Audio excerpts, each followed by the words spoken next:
Welcome back to another episode of the Startup Therapy Podcast. This is Ryan Rutan, joined as always by my friend, the founder and CEO of startups.com, Wil Schroter.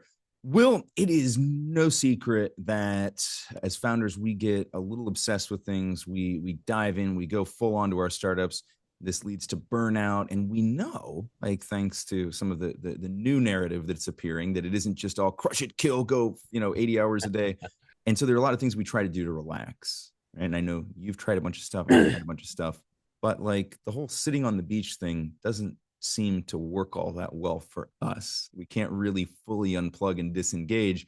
And so sometimes relaxation becomes as much of a frustration for me, and I know for you, as just actually doing the work. And so what have you tried? Like, what's worked for you, Wil? Here's the weird thing. I've tried everything. I mean, and you and I've talked about this, especially I'd say in the last, Ryan, probably decade of our lives, where we've realized that like working all the time also isn't the right answer. Fortunately, obvious to a lot of people, was less obvious to us. So then I was okay, so I'll work less, so to speak. I'll relax more. And then I tried relaxing and it didn't work. It became a real issue. It became an issue where like I knew I needed the downtime. I knew I needed to reset, come off the field, rest, and then go back healthier and more productive. I knew that was true. So it wasn't a matter of I'm not willing to work less. It wasn't that. It was when I came off the field, I never felt rested. When I came off the field, like I was more distracted. It was almost like all I wanted to do was play, and now you're keeping me on the bench. What's not worked for you? Like, what have you tried that just didn't work? A lot of the same stuff, right? So it's like the traditional hobby set, right? All of those things. So like, for example, I think you messaged me this morning early, and I responded, that I was out. And I jokingly said that I was, conducting a case study for today's episode, and I was running, right? And so some of these things, like people have all kinds of hobbies, and I've tried lots of different stuff. Something like running doesn't work at all for me because the entire time I'm running, I'm still just thinking about work. There's nothing else to do, right? And I don't like to listen to podcasts. I don't like it. Doesn't work for me. For whatever, I love to be able to take notes during podcasts. So it's the same kind of frustration because I'm just thinking. So I'm basically podcasting in my own head while I'm running this morning. But I have no way to act on any of this stuff. And I think that's kind of the macro theme for me, is basically anything that's where I'm supposed to just be relaxed and like I've got nothing but time. Like I'm on the beach, I'm by the pool, I'm walking nature, whatever it is. I enjoy these activities, but they don't recharge me as a reset. And I think it's because when I'm given that much free time, my mind gets really active, typically on a work startup problem, but I can't take any action. I think maybe that's the same thing for you. That's where I start to, it turns from just not only not being restful to actually being actively frustrating. Right? Absolutely. It makes it worse. Halfway through my jog, I had this idea, and I was like, oh, I should test this thing. Right. And something happened. I had to dodge a lady and a dog. And then I saw my mother-in-law running in the direction we high-fived. Yeah. And then all of a sudden I was like, shit, what was that thing? Because if I had been sitting down, if I had been working, I would have just written it down. I would have typed it out. I would have done something that would have memorialized it. And I was running. I'm like, damn it, now I can't remember what was that thing I wanted to do. And it just turns into frustration because I can't take action. And the thing is, we cognitively know that rest and relaxation is good, and we're seeking it. Yes. So it's not like we're saying rest bad. We're saying rest good, but it's just not working. But where rest? Yeah. Right. So I would go on vacations, and my wife and I were just talking about this last night, and we were planning our next anniversary trip. And she's like, you hate vacation. And I was like, you're not wrong. I do hate vacation, and I suck at it. Yep. And here's what happens. Let me just play this out. And I'm saying this because I've got to imagine that there's some other folks in the audience, right, that are listening to this, that are like, yeah, this is pretty much how vacation goes for me. But here's how vacation goes for me. I have two paths in planning the vacation. Path A is I plan a really nice, like rewarding vacation, which translates to a lot of expense. Yeah. Path B is I do a phone it in. I don't give a shit where we go vacation, right? Which usually is a family vacation, right? Because they're always the same. What ends up happening in both cases, if I go on a nice vacation, right, where like it feels like a reward, like the place we're going is like super nice. Yeah. The entire time, all I'm doing is almost like an odometer running like a taxi, running the cost of this vacation. You're constantly real-time calculating ROI. Yeah, right? Exactly. Am I getting $1,800 a day, which would be how many per hour, right? Am I getting $75 per hour worth of... Now I'm stressed, right? I'm stressed that I'm sitting on this beach chair, right? Staring at the ocean, where all I can think about is work. And now I'm more stressed that I'm on vacation. I'm like, this isn't working at all. And when I go on cheap vacation, right, just to wherever, I'm miserable the whole time. It doesn't feel like a reward at all. I'm like covered in like dirt from all these other kids at Disney World or something like that. While I love the time with my kids, at the same time, it's like this doesn't feel relaxing No, whatsoever.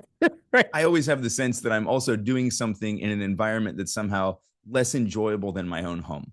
Right? Yeah, Like exactly. we have nice houses. We've designed where we lived in a way that makes us happy to be there. And so like if I go on something like run of the mill vacation, it feels like a step backwards. Like it's funny, we've said this before, but and my wife and I both said this. Sometimes when we go home, that feels like the vacation. All right. And to me, that's kind of the goal. That's the way I want it to feel. Right. At this point, we don't go on vacations for relaxation. We don't go on vacations to reset. We don't go on vacation to escape our everyday. We go on vacations to see things we haven't seen before or have new experiences. And I think for us, that does work. And I do enjoy those. But it also isn't necessarily a reset in that traditional sense that it's like, No, it's worse. take the book, go sit by the pool, read it, it doesn't work, right? Just absolutely doesn't work for me. What bothered me was how consistently ineffective it was, Yeah. right? How everyone else does it, and everyone else seems to, like my wife's great at it. She goes and she enjoys herself, she recharges, does everything you're supposed to do, and I'm glad she does. But when I go, I'm just anxious the whole time. All I'm thinking about is work. In fact, for a long time, I used to say, I can't wait till I can get some vacation time so I can be better at work. Like, to me, Yeah. like vacation was literally just a mechanism to do more work later. And I was okay with that. But my point is, what it didn't do, woefully failed at, was getting me to reset my mind, getting me to think about something else other than work in a productive, useful, happy way. And all the other things that I've tried meditation, which is almost like that frustration on steroids. I love the idea of meditation. Yeah. The practice of meditation is maddening to me. It's like the worst place you can put me. I cannot get rid of the monkey thoughts. Like the monkey on my back is way too strong. It rides around, it slaps me in the face, and it's like, think about this, think about that, think about this, think about that. And I'm like, just let it go. Like I go back to those earliest days of listening to the Headspace app where Andy was like, just treat each thought as if it's passing traffic. And I'm like, yeah, but every bit of that passing traffic says something to me. I have to say something back. Some of them drop stuff off. Some of them want me to put things in their cars. Like every bit of it. Like there's no just watching it go by for me. It doesn't work. It's funny. I loved Andy because obviously he's got the best voice in the world. 100%. Like nobody could have done a better job. And I remember Nope. thinking about this of Andy at getting me to try to relax my mind. And by the end of like day 10 of Headspace, I hated Andy. Yeah. It wasn't his fault. I was No. like, this guy just reminds me of being trapped in a coffin. Right. If you tell me to let my thoughts go one more time, Andy, I'm going to find you. What's interesting though, Ryan, is I think, the common narrative, for all the right reasons, is that relaxing and taking a break and going on vacation is how you reset from work. That's just how you do it. Yeah. And what I found over and over and over again, more so with founders, is it's actually not what we're built to do. However, that's not the same as saying, so let's just work more. Right. What it's saying is we have to find an entirely different way to relax. Oh, because it just doesn't work, right? And so I think we do want to like play devil's advocate here for just a second. Like, so we do know that some people can unplug, right? There are people that can do this, and so it's not that vacations don't work for some people. So I want to make sure we're not overgeneralizing here. I'm saying for most people it works great. It works great. So here's but so I'm saying even within the overgeneralization of just the founder population, I'm trying to think of founders that I know. So is this just a founder condition, or is this a subset of a personality type within the overall founder archetype? What do you think? Oh, I'm sure it goes beyond that. The reason I think it seems to be so damn prevalent within founders is because we tend to create our worlds. If I'm an attorney, it's not that I'm not dedicated to my craft and I'm a hard worker, but I'm not creating law. Yeah. Right? Like I'm thinking about a case, I'm trying to think creatively about how I'm going to attack something, but it's not existential. Like we get into this in a very existential way, and we are creating the universe. If you have that type of mind that is running and building and creating nonstop, I would almost argue it is a disservice to turn that mind off. Yeah. Now, most people are going to take that and say, well, what you're saying is you just keep working. No. What we're saying and what we're going to unpack in this episode is how to take that energy and maintain it, but do it somewhere else. Yeah, because I think in the founder's mind, right? It's if we're not building something, right? If we're not building next feature, next campaign, then we're just sitting and probably worrying about what's already been built or the fact that we're not currently building. And that's the real trap, right? And I think that's the problem. So if moving to relaxation mode, if that's all that buys you is anxiety around the fact it's not working, then, and I think that's where you and I are most of the time, then clearly just pushing into relaxation has a net negative impact, right? Because I've tried the lounge on the beach approach. I found myself more stressed, right? My mind was just spinning on all the things that I could have been doing other than that. And it's hard to let go. Why is this, right? Like, why is just relaxing so useless for us? I think because our minds want to grind. Yeah. Right. Our minds want to chew on something all the time. And I think when we try to listen to Andy and we try to say, okay, mind, stop chewing on things, it's not what we're built for. Right. Right. And again, that's why it feels so foreign to us. And for the longest time, I kept saying it's my fault. It's my problem. I can't unwind. So I have to change. In a while back, I learned that I was doing it wrong.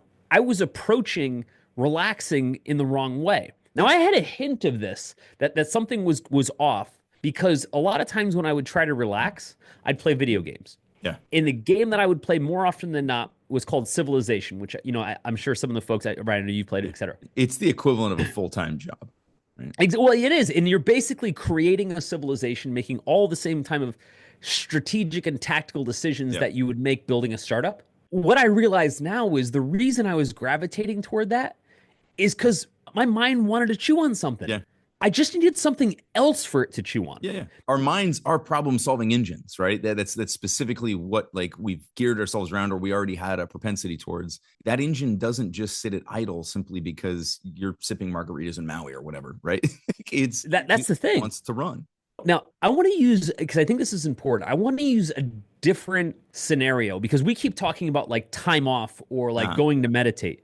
I want to talk about maybe the most important moment that I needed this distraction the most is at 3 a.m. when I wake up and my mind is racing on a problem that, by the way, I will not solve right now. Right. Okay. Right. So, I mean, this has happened to me all the time, every night.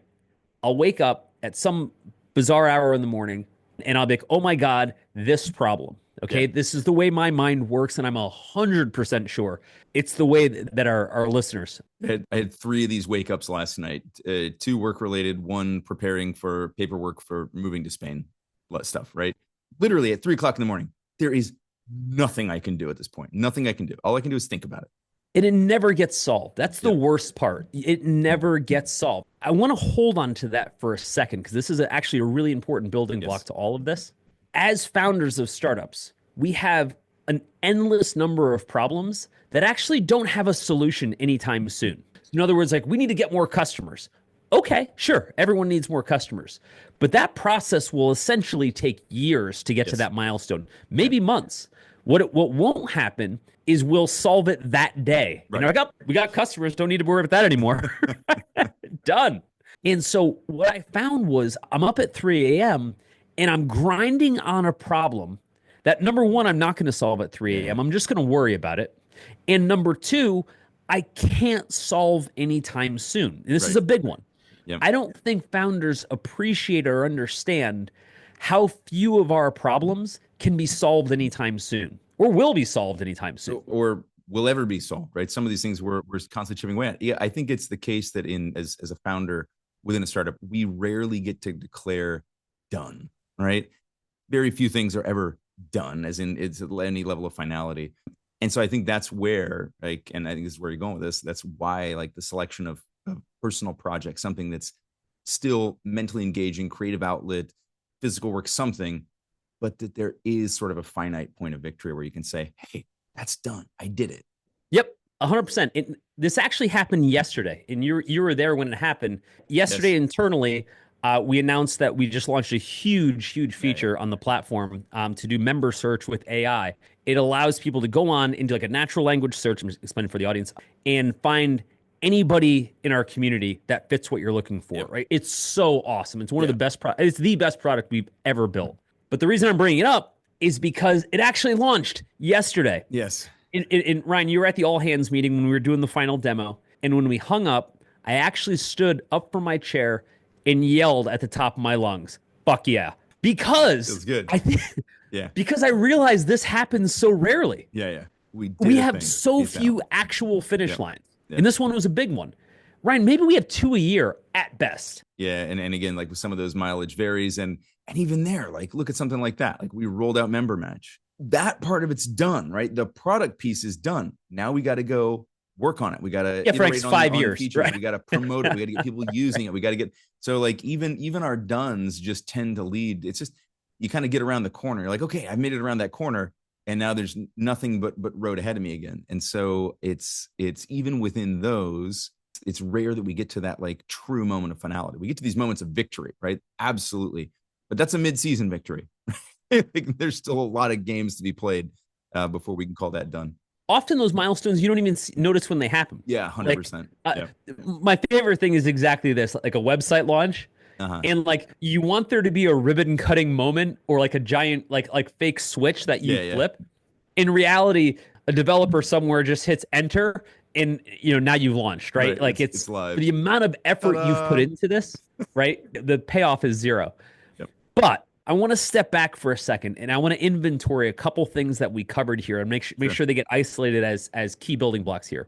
One, for many of us, our minds will not stop. It's a thankless effort to try to make them stop. And the truth is, our relaxation doesn't have to equate to stopping our brains. And I don't think anybody's ever said that to us. I think it's always slow down, take a breather, etc., and you'll be better off. No one ever says, go channel that somewhere. It's the thing, because it doesn't get channeled, right? I think what it's basically the equivalent of keeping your foot on the gas, but shifting into neutral. Engine's still revving, RPMs are high. There's nothing happens. There's no movement. There's no progress. I was playing baseball with my son last night. I got him this Nerf bat so that we can play indoors in the basement. That ends well.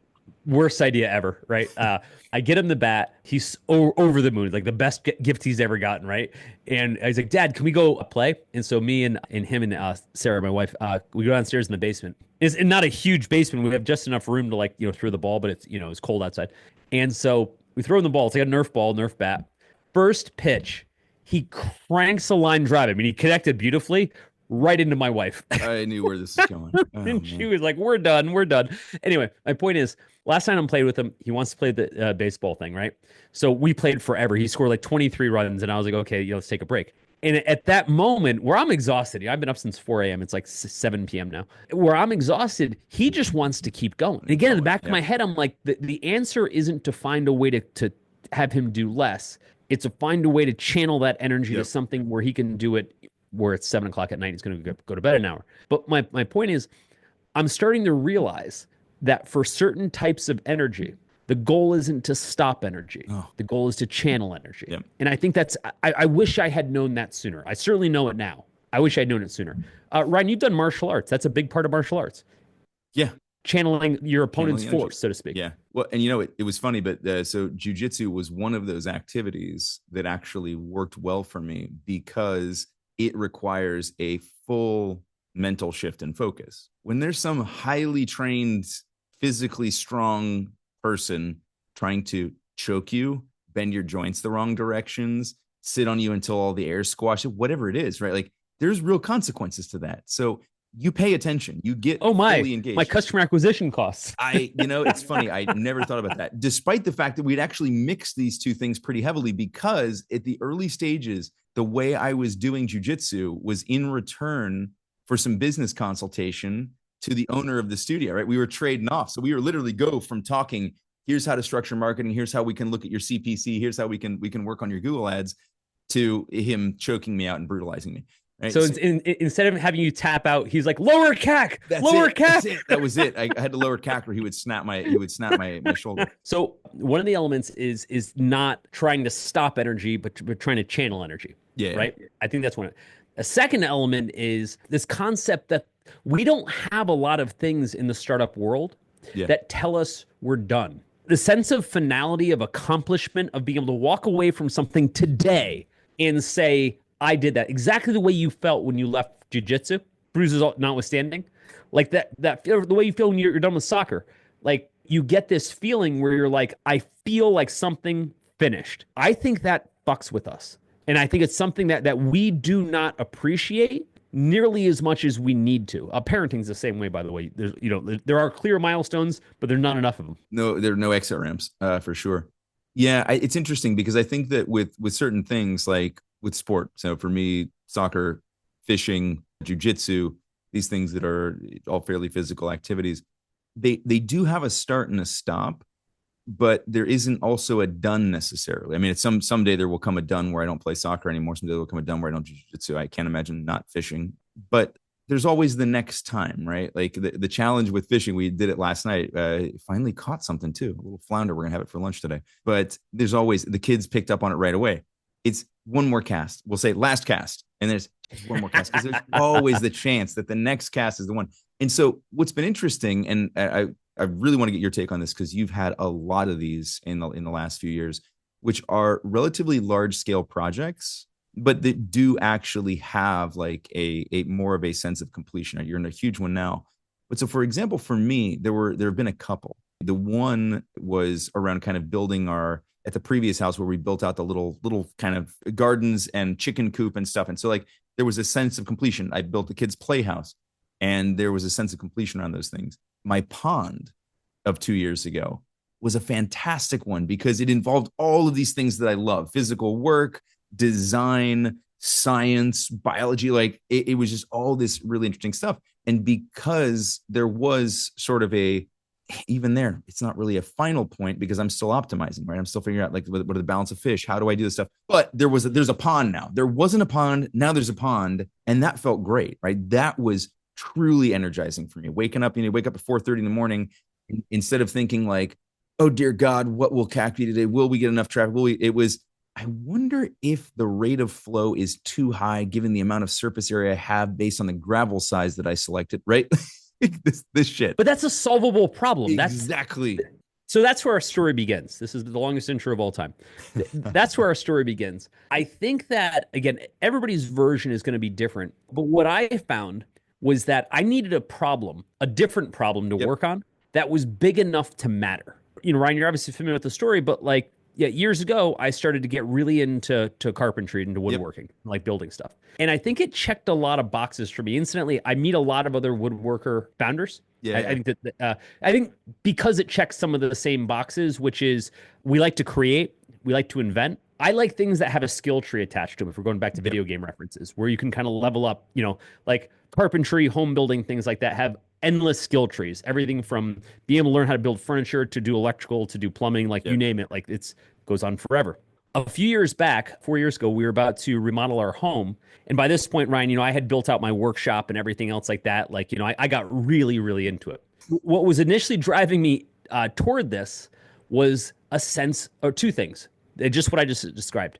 I found that when I was building things, I was not thinking about work. Yeah. And it was the only time where I wasn't thinking about work. And glad for it, because my hands were in front of a table saw or a miter saw or some spinning blade that required some focus. And I found that the second thing that I didn't know that I was looking for or that I needed was completion. At the end of the day, I had completed a project and there was an overwhelming sense of finality and it felt good. It felt really good, right?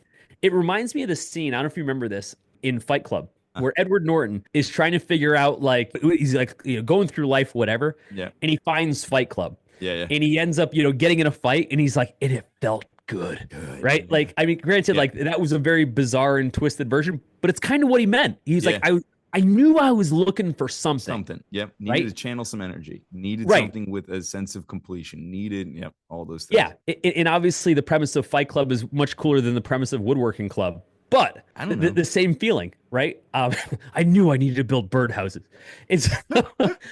So I get into it, right? I go down this rabbit hole, and you've been watching this develop. So a few years ago, we decided we're going to remodel our house. And I was breaking down all the costs to do it. This is right before COVID.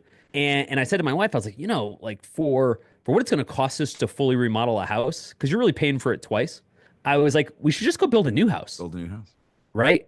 And that's where it began. That's where my obsession began. And so for the folks in the audience, what I ended up doing was I was like, I not only want to build a house, I want to do everything. I want to design the house. I want to learn 3D modeling. I want to learn interior design. I want to learn structural engineering, like the basics, 3D modeling plus rendering, so I could, figure out exactly what everything would look like. I still trip out, man, when we go to the house now, to the site, and walk around there, because I spent, probably an hour in total inside that place when it was still just a 3D model, and I was headsets on, Yeah. running around with an Xbox controller.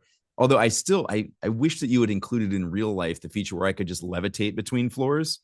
That was fun. Take the stairs. That was pretty neat. Or become a drone and fly around it. So here's why this, and why I'm setting it up and why this mattered. What I was looking for was a massive, overwhelming challenge. Now, for a lot of people, they're like, fuck that. I've already got a massive, overwhelming challenge. Like, it's my kid or it's my startup. Why would I want another, you psychopath? And here's why. Because it gave me something my mind was looking for. Yeah. Which was a really powerful challenge. So powerful that it could force me to have to think about that at the expense of work. Now, again, a lot of people say, well, I don't want anything at the expense of work. Dude, if you're built like we are, that ain't your problem, right? Your problem isn't, I guess I'll become lazy and not work. It's like, you crossed that bridge a long time ago. That ain't your problem, right? Your problem is you are so consumed by work, you don't have the ability to recharge, which is making you a worse player. Yep.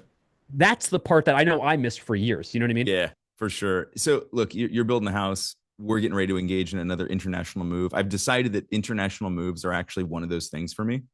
Truly, it really is. It's a full creative project that you have to go through, and you're redesigning life. Is there in your mind a risk? Like, how do you do the calculus? It does have to be big enough to matter, right? If you're just like, I'm going to mow my lawn. It has a sense of completion and it's a physical activity. Yeah, grass grow right back. But it is how people feel when they clean like their room or their house. Oh, 100%. A lot of people use cleaning as a method, whether they realize it or not, to get to completion. They say it makes me feel good. And what they're saying is it makes me feel like I've completed something. And that's a powerful feeling. It is also one of the number one procrastination activities. Oh, yeah. you gotta be careful with that one, right? It's like, I could do that next campaign, or I could tidy my desk again. Right. From this side to that side in at least an hour. Agreed. So it's got to be big enough, but like, what about too big, right? Is there a risk in going too big? What if the second obsession, because I know that people out there, again, like, because one of the things is just like, will they do it at all? Right. As you just said, like, they're going to think, oh, this is a divergence from work. I don't need that. I never need that. Yeah, you do. But is there a place where the second obsession, there's a risk of it overshadowing the startup itself? And how do you keep from accidentally prioritizing the side passion over the main hustle? Now, I've never had that become a problem. I don't think you've ever had that become a problem. But I think when people hear things like, I'm building an entire house, I'm doing everything from the CAD to the wiring, to the carpentry, to the cabinetry, they're going, how do you actually do both those things? Something that's really funny about everything we talk about here is that none of it is new. Everything you're dealing with right now has been done 1,000 times before you, which means the answer already exists. You may just not know it, but that's okay. That's kind of what we're here to do. We talk about this stuff on the show, but we actually solve these problems all day long at groups.startups.com. So if any of this sounds familiar, stop guessing about what to do. Let us just give you the answers to the test and be done with it. As you know, because you've been on site, Ryan came and visited me a few weeks ago, and he came on site and he helped me build stuff out in the house. I am way into everything, like every last detail of this house. And it's a big house. Right. So the gravity of it, of everything that I need to do is significant.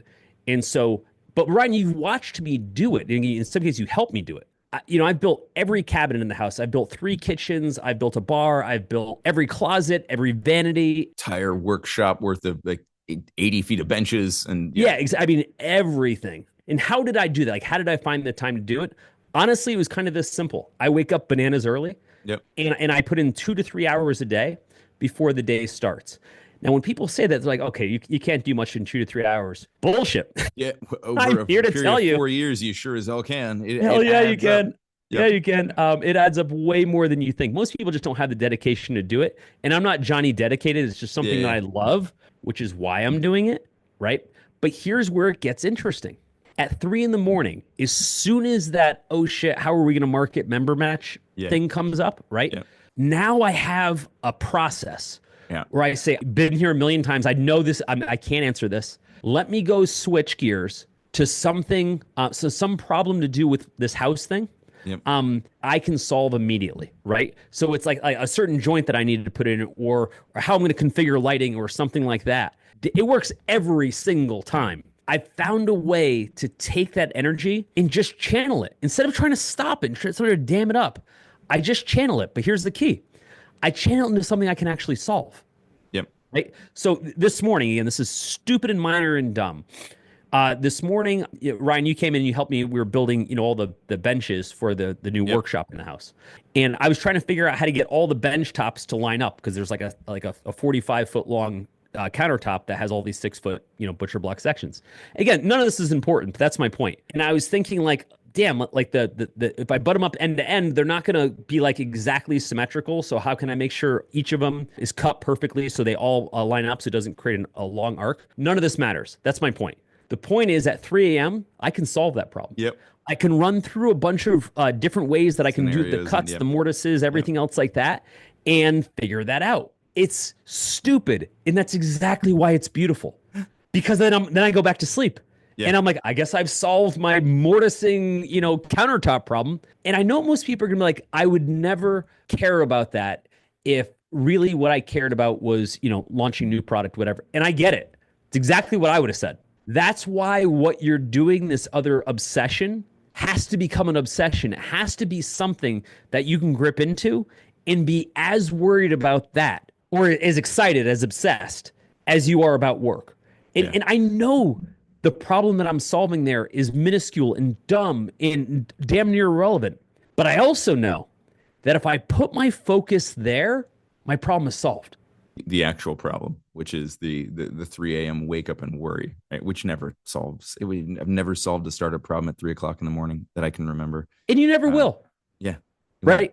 But 3 a.m. creativity can actually produce something tangible, right? Whether it's, the right cuts to eliminate that arc in a 60 feet of workshop bench, or checking the tides to see what time I need to be out at 5 or 6:15 to go hit some fish this morning. Here's where the payoff is for work, though. I actually sleep, so that's one. But when I get up and I get ready to work, my mind is clear. Yeah. Right. Exactly. I don't feel like shit. Right. I don't feel burnt out. I can't wait to start work. Yeah. It's so literally the opposite of burnout. It's so counterintuitive. But let's talk about that for a second, because I think that there's also this notion that, like, could this just become like double burnout, right? Am I just going to double the rate of my burnout because I'm now spending energy in this other way?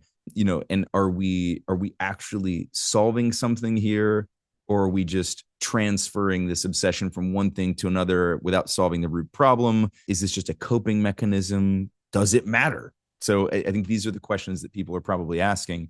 I think you and I have answers to them mostly through experience, because I certainly haven't thought specifically about that. Like, is this actually the healthiest way of doing this? It's the way that works. I can say that. Yeah, there's no question, right? Here's why it's been healthy for me, okay? This past weekend, I'm installing all those crazy heavy benches that we were putting in. Those things are like each one's the size of a refrigerator, and we're installing 10 of them, and they're heavy. And I'm moving all those things around. They're heavy as hell. Every single muscle in my body is screaming by the end of the day, Sunday. And I think to myself, all I want to do tomorrow is not lift heavy shit. And go work on launching our product. Yes. See, that's what I'm saying. That's like, it's the first time I found a way to come off the field, actually recharge, and go back. Now, a lot of people look at it and say, wait, aren't you super tired? Yes, I sleep like a baby, and I wake up the next morning, and I don't have to lift a goddamn thing. So, like, that's not my problem anymore, right? My problem was when I spent all weekend obsessing over stupid stuff I couldn't fix. And then Monday, I wake up and get this. I'm like, I need to work on stupid stuff I can't fix. You see, like, I've been wallowing in the problem the whole time instead of disconnecting from it. I never came off the field. That's why I was so burnt out. It's funny. I had an example of this. A friend of mine, we went through business school together, and he went off, eventually made it over to Wall Street, and then quit Wall Street and became a day trader. This guy just could never put it down. There's also nothing you can do on Saturday or Sunday or after 4:30, but he would obsess and worry and wait and worry and wait. And I'm like, dude, you literally actually can't do anything until Monday, right? The analysis is done. You're just waiting to see what happens to know whether you're going to buy it. And just it was the same kind of thing where just like it just wouldn't ever switch off at a point where he absolutely had no ability to change the outcome, and it just hated him constantly. Let's stick with that because I really want to dig into that for a second. If we give ourselves in a given week, let's say 40 hours to worry about something, and I'm not saying the part of doing anything, I'm saying literally just worrying about it in some form or another, right? Whether it's between Slack chats, you're journaling to yourself, you're talking to your friends, you're complaining to your spouse, like you name it, whatever your version of how you express bullshit, worry is. Let's say you spend 40 hours a week doing it. It's because you had 40 hours available to do it. But the actual fixing of the problem doesn't take any amount of time. Like if you and I are worried about, let's say we're trying to raise more money and we're worried about running out of money, we're going to spend so much time worrying. But the amount of time it takes to do something about it still may be a fair amount. We've exhausted so much energy in worrying, okay? Now, what I did was I took all the time that I was otherwise going to be worrying and I did something else with it. That's it. That's all I did. I just took my worry time and put it into something that was easy to worry about. Like when you come into the workshop and you and I were working on something, I think we were building drawers, the time before that. And I'm like, we just have to make sure that this rabbet joint is exactly 5/8 inches. So that's it. It's all we have to worry about. What we had to and not cutting your fingers off.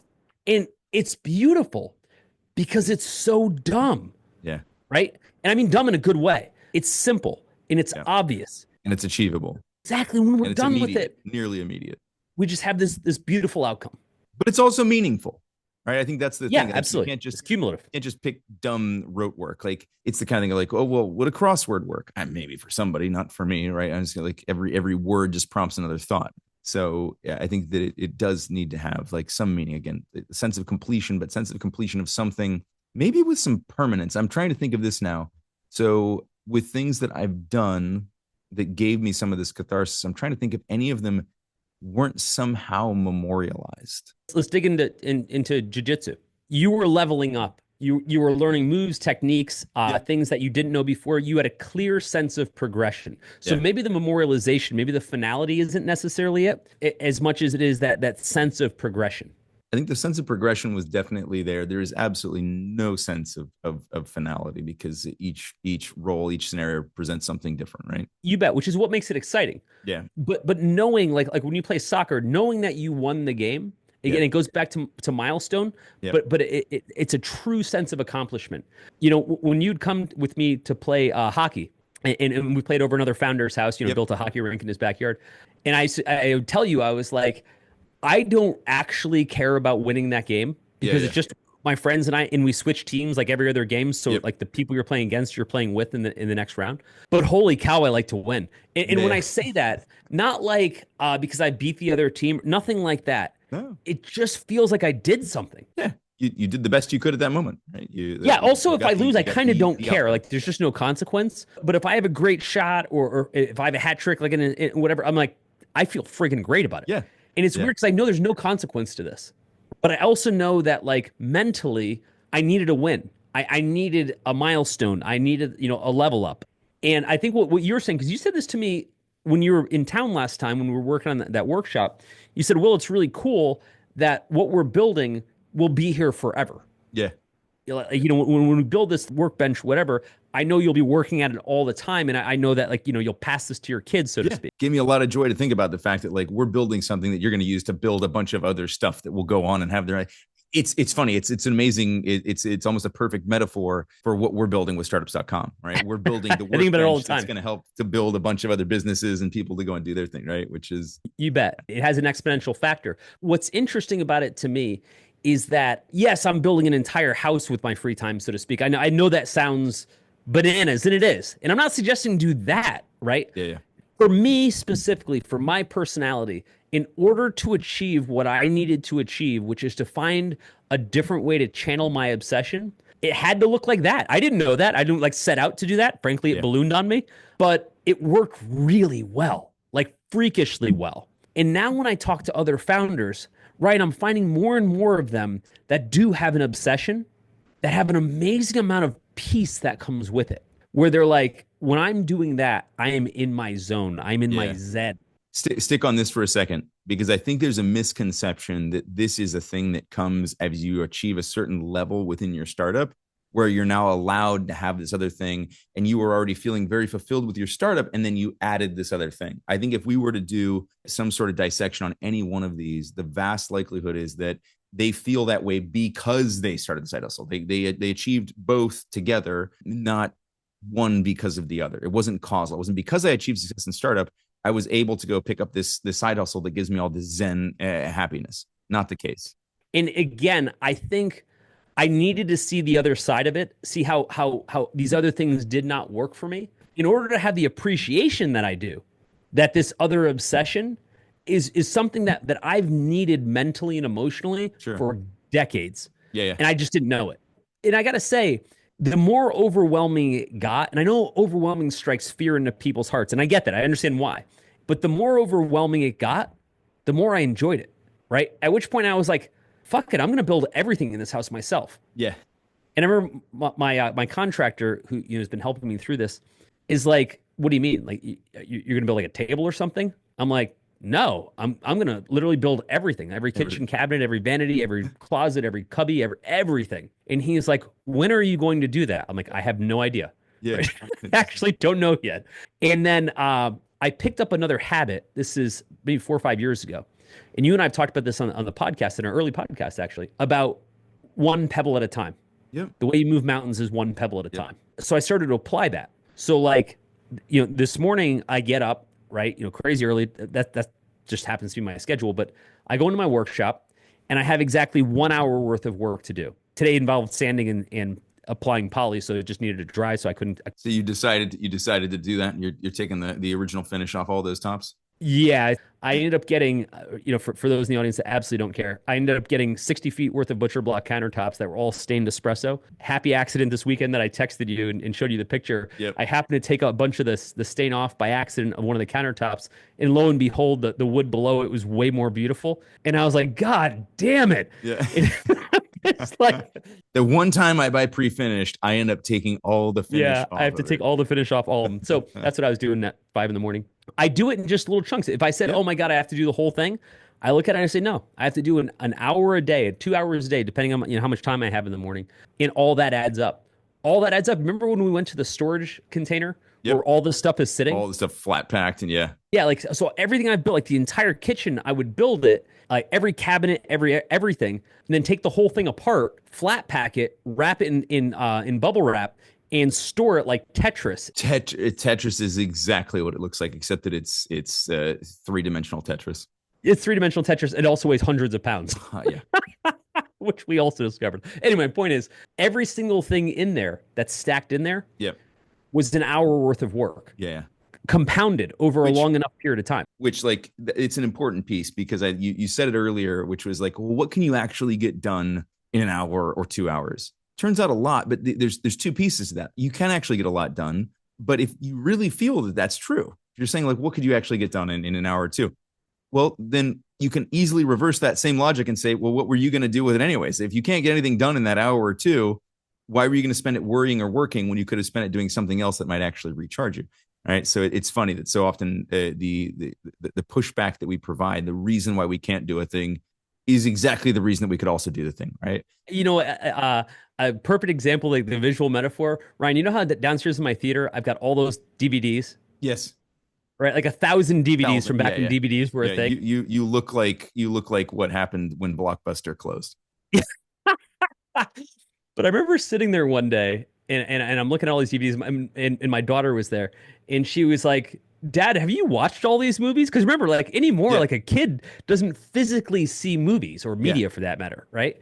And I was like, I did. And all I can think to myself is how much I could have gotten done in this time if I wasn't watching Bubble Boy. Man, it's funny. I have this a lot. Right? I have this thought a lot because, as you know, I'm not much of a media or TV guy, right? I don't know the last time I watched Netflix. There are times where when people are talking about something like, it's like, oh, Black Mirror is made for you. You're going to love this. And I think like, and I hear people talking about the episodes, discussing, and there are times where I feel a little left out. Yeah, I get it. I feel a little left out. And then I think about it, I'm like, these people are talking about something that in order to have this discussion, they invested 40 hours plus of their time each. And that's where I go, you know what? I'm good. I'm good. I probably spent that on something significantly more important. Like mileage will vary, of course. The other thing I wanted to talk about was this notion where you said that like the more overwhelming it became, the more valuable it became for you. Because it had consequence. There's a consequence, and there's something about like, I think this is where we said it in a couple different ways. And I think one of the maybe the nuance points that we missed was when we said like it needs to be big enough. It needs to be big enough and important enough that it also eliminates, basically squeezes out, like eliminates, sucks up all that air that you would have otherwise spent worrying. For me, it's funny. We're, as you know, we're traveling right now. We were in Ohio with my parents. We're now in Florida with my wife's parents, but where through lots of strange circumstances, there is a bunch of my parents' stuff. And I was going through some of this old memorabilia, and it forced me to revisit a couple periods in my life that were absolutely overwhelming. And they were some of the most productive periods, like in youth, right? Like, so there was this, we discovered all of these merit honor roll certificates, the, all state first team notifications for sport, and this other law and the Constitution conference that I attended. It was all in like the same time period. And I was going, my God, I was doing a lot of stuff. And I was excelling and thriving at all of it. Why? Because it was so divergent and it was so different that it gave me that level of catharsis, but it also squeezed out any time to do anything other than do this stuff. Didn't leave me any time to worry about it. I couldn't worry about my soccer performance because the minute I was done with soccer, I was off studying for something. I was going up to Ohio State to take part in an academic conference, doing something, right? And so it was those periods where I was totally overwhelmed. I think I've shared this one on the podcast before, but it was the period in university at which I had started the business, so running the company. I had a full load at Ohio State. I had a couple of weird electives that they wouldn't let me take because I was already over my credit hours. And so I went to another local university and signed up to take these transferable credits that didn't matter to me anyways. They were just elective classes. And so I was completely literally overloaded with the schedule, like beyond what was allowable to take at one university. So I took it a second, and running the business at the same time. And I had some of my best grades ever. I had fantastic performance in the business. Why? I didn't have time to think or worry about shit. I was either asleep and completely soaking up the needed rest, or I was on something. But things that I cared about, not things that I was just thrown into or had to do, right? Things that legitimately mattered to me, that I was engaged in, that gave me very different types of outlets for all that energy. You bet. And it doesn't have to be something that is like a job, right? Like, Right. I'm doing something that's very physical, and that's fine. That just happens to be what my thing is. You could just put that energy anywhere else, right? In a way, it has to be, in my mind, for me, I'm not speaking for anybody else. It has to be challenging. There has to be a mental challenge to it. If you take out the mental challenge to it, or in some cases, the physical challenge to it, the challenge in general, it actually doesn't interest me. In a perfect metaphor for that, Ryan, is, as you know, I love to play video games, but the moment in the game, no matter what game it is, that I know that I've got the most powerful weapon, or I've got, the best armor, or like I'm just going to mow over everything, I absolutely lose interest. Yeah. And that's what always killed me in Assassin's Creed, because it's such a big, long game. But I would grind like nonstop in order to get like way ahead of where I should be in the game. And then the moment I got there and I could just take out everybody immediately, I was like, I don't care how this game ends. This is boring now. There's no sense of progression. Yeah, I took the challenge out of it. Right. And now it's funny when I play something, I'm very mindful to try to like do what I enjoy doing, which is like gaming the game, but also not do it so that I can never see the game. Now I've ruined this for myself again. What's interesting though is I don't think that for some of us, what we're looking for is the opportunity to quote rest, like, put our brains to rest. Like, and for some people it works great, and God bless you. But for most of us that have this obsessive mind that cannot stop, that is going to be up every morning at 3 a.m. grinding on something, we got to feed it.